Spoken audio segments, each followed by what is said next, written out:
What's up? Mike B with Bombero Bus. Pretty excited. Gonna finally take Roxanne, me and my brother and our daughters on a first extended trip. I estimated about just 200 miles round trip. We're gonna head down to the beach, do some camping. There's a small swell coming in, and there's a small chance we'll get to surf, but I wouldn't count on it the way it goes around here.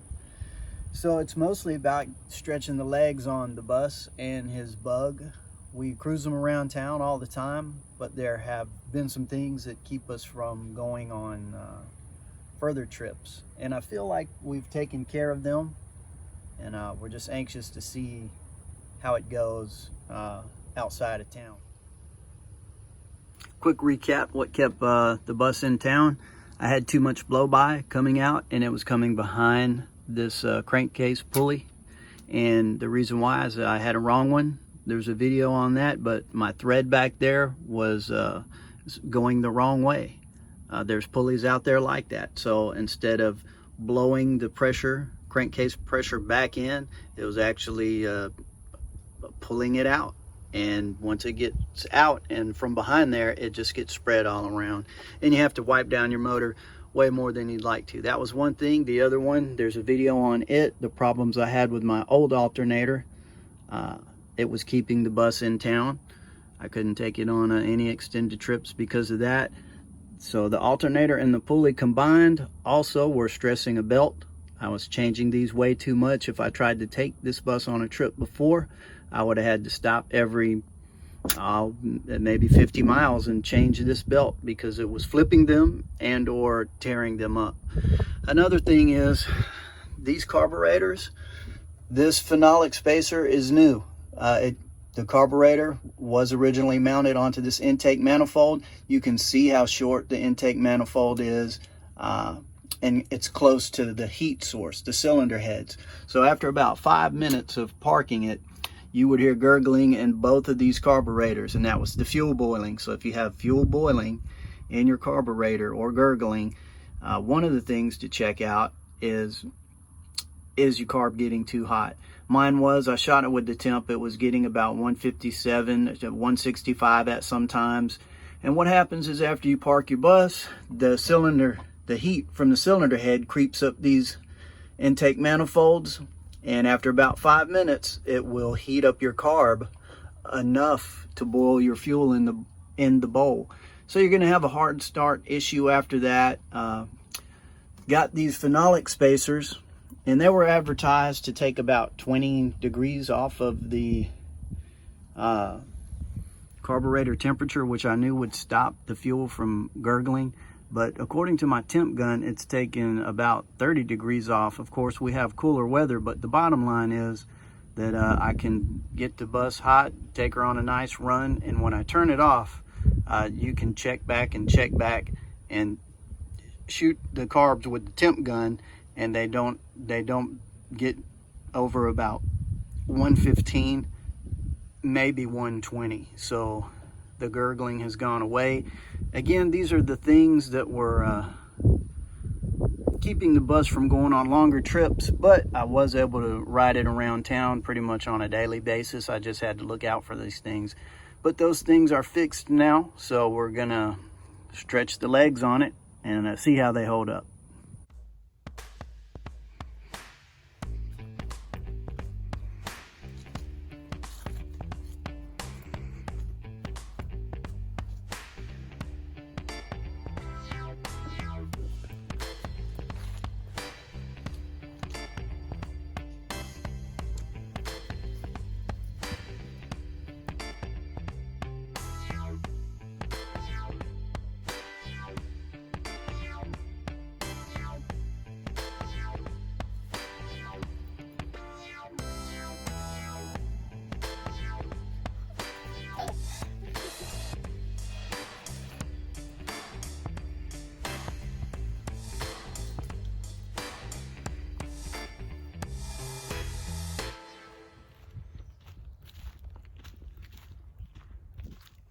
Let's check what he's got. All right. Wetsuit in case the waves do show up. Little pad to sleep on, timing light and some tools. Roxanne's got some tools in her too. So let's get this show on the road.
made it. We're back. Both the bus and the bug did exceptionally well. If you saw, they didn't have any issues. The problems we were having and we fixed, they did hold up well. We gained a lot of confidence in how far we can take these things now, because if you don't know, these old VWs are tricky, and you can be mechanically inclined, but if you don't know anything about the way these work, you got a learning curve to deal with. And so YouTube has been a great community for helping us along the way. And so the things we learn, we just try to put back out there in case anybody else is having a similar problem. So if any of this helped you, please feel free to like and subscribe. And of course, thanks for watching.